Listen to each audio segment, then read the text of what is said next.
سر مونږ خو لکه ریسرچ څنګه تاسو وایي ایکسپریمنټل کې تاسو کړي دي که نه لکه ستاسو کار خو د ټولې دنیا ته پته لګي څومره ډیډیکیټډ او څومره ټایم هم ورکړی دی بل سر تھیوریټیکل دی هغې کې مونږ ته یو پرابلم ماډل راکړي دې نه علاوه سر تھرډ چې دی دا کمپوټیشنل دی نو کمپوټیشنل ته مونږ ریسرچ ویلی شو سر هغې کې خو یو پراجیکټ ورکړي په هغې کې ډیټا چینج کړي را چینج کړي او په هر هفته کې د هغې یو پبلیکیشن راځي لکه تاسو وګورئ نو ما ستاسو پروفایل هغه کو نو کافي ټایم و هغه پیپرس که نه ښه کاغذ پکې لیکي اوس کمپوټیشنل کې به یو ډیټا ورکړي هغه ته هېڅ پته نه لګي چې زه څه کوم بس هغه ډیټا پکې فټ را فټ کړي ولته یو پروګرام ته چینج کړي نو هغې کې خو سر الریډي یو پروګرام چې په یو څیز باندې جوړ شو نو دې کې بیا مونږ ناولټي څه وایو چې دې کې څه دي خو مخکې نه یو پروګرام جوړ شوی دی بس صرف پکې دي فټ یې کوي الریډي نن سبا په دې د ټول نه زیات خلک دې ته روان دي د دې په مارکیټ ویلیو بیا څه ده لکه تاسو چې کوم ایکسپریمنټلي وکړو دا خو الریډي تاسو پریکټیکلی وکتل چې دلته اپلیکیبل دی دلته تھیوریټیکلی مونږ ته پته لګي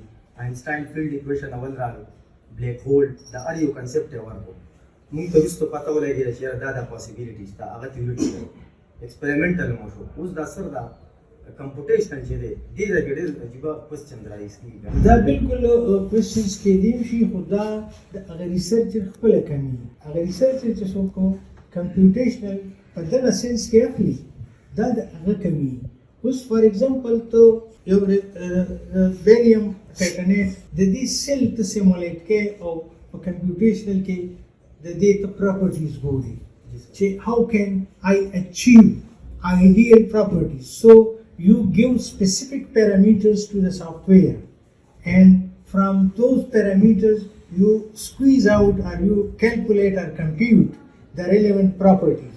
That if this much is the temperature, this much is the substituent, these are the atomic sites, the electron cloud positions and everything, you put all the data into it and you achieve that.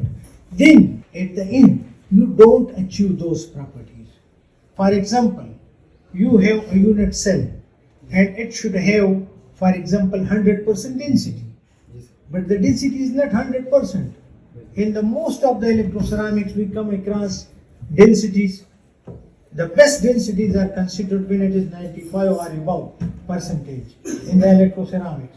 It is not exactly the what which should be calculated. But if the computational scientist, if you ask him that okay, you have computed this properties with this data, what will happen if I change that cation from that side?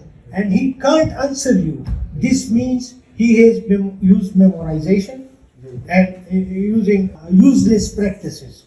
So a scientist must be aware of what he is doing. If he is doing it just by using memorization or copying from others, اگر ته تو ورما چې رواني نه وټیټ ټیټ ګوري کته وګوري برابر ایکسپریمنټل کو نو کنټامینیشن ولا ټول سره دا ټول فیکټرز پکې هغه کې ناراضي هغه تھیوریټیکلی خو چې څوک نه پوهېږي نو هغه یا ارو خان دي چې چاله مخې ورځي خان دي او یا به ټیټ ټیټ ګرځي صاحب یې کته کړي دا دې دوکه کوي خو چې کوم صفا سړي یې پوهېږي هغه نارملي هغې په 0 کیلون باندې کوله که نه موږ وایو چې په 0 کیلون باندې خو سپیکټرم راځي ده که نه او هغې په مکمل لکه یونیورسټي کې داسې ډایرکټ نه وایو چې هلته ما فرینډ نه تپوس کړو چې تاسو دا ګراف کوم سټډي کوئ نو تاسو لیکلي چې پیرامیټر 0 کیلون په 0 کیلون ګراف څنګه ګوره یو فیلډ بس نه دی دنیا ته بینیفټس اخیستي دي که یو څیز یو کار غلط کوي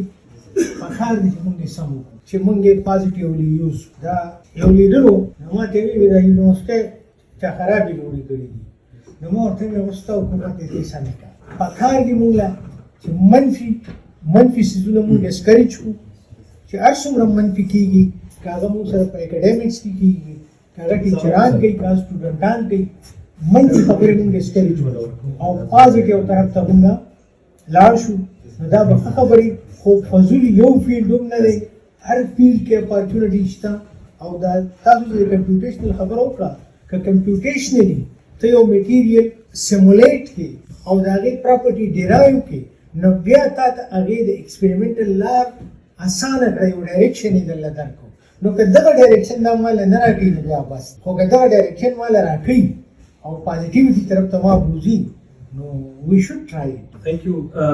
चूंकि JMC coordinator भी आ रहे हैं रास्ते में, एक आध क्वेश्चन की इजाजत है आप? जी जी please. As a physics teacher Masim Mali we know sir. Student we have at the postcom kada students research kawal wani experimentally. No دلته resources ډیر کمی دي کنه سر. آیا د پېښور یونیورسيټي resources دی یوز کولای شي او په وینو د طریقې کار وسی؟ یاره زما په خیال لازم دي چې څومره سټوډنټان دي نو هلته ټیچران پیژني. جی سر. زه خپل ریټایر یم. موږ به اپورچونټي سټوډنټس ته ورکول. اوس په مرغان یونیورسيټي کې فیسیلیټیز شته. هغه زما کشران دي، زما شاګردان دي. مرغان کې کوم میټیریل لیب دی. هغه هم ډېر کوآپریټیو او ډېر خواږه خلک دي. دغسې په فزیکس ډپارټمنټ کې چې کوم ټیچران دي هغې کې هم تکړه تکړه ټیچران دي. زما په خیال داسې سپورټ به خامخا میلاویږي. خو زما خپله دا کوشش چې ما به فارن ته سټوډنټان لیږل، اول به مې دا ایکسپیکټ کول چې دا سټوډنټ کم از کم خپل ایمز وپېژني چې دی یو فارن لیبارټرۍ ته لاړ شي چې دی هلته څه یوز کوي چې د هغې باندې پوه یې. نو که دلته موږ دغه خواري وکړو چې یاره تیوریټیکل اسپیکټ باندې او هغه ایکسپریمنټل اسپیکټ باندې موږ دلته ښه پوره پوه یو چې خانې ته دې لیبارټرۍ ته ځي چې هلته ستا مینیمم انټرپشن ستا د وجې راشي، نو هغې به تا له ټایم درکوي، د هغې ګلوبل یوزز دي، دا دي هغه دي. نو چې موږ سټوډنټ ښه تیار کړو نو د هغه آوټکم به دلته نه ښیي. نو پکار ده زما په خیال موږ هر خوا سامپل موږ به هم لیږلي. زه به په خپله چې تلمه زما د جیبونه به سامپلو ډکو چې انګلینډ ته به تلمه، بیا به مې ځان سره یو غټ صندوق به مې ځان سره راوړو د سامپلو، د کروسیبلز، د بورډز چې کوم دي، د ټویزرز، دا ټول څیزونه دا موږ یو بل له انټرنیشنل یو بل ته ډونیټ کوو چې چېرته ضرورت. او دلته هم پکار دی زموږ ورورولي ده چې یو بل سره دغه کوآپریشن جاري وساتو.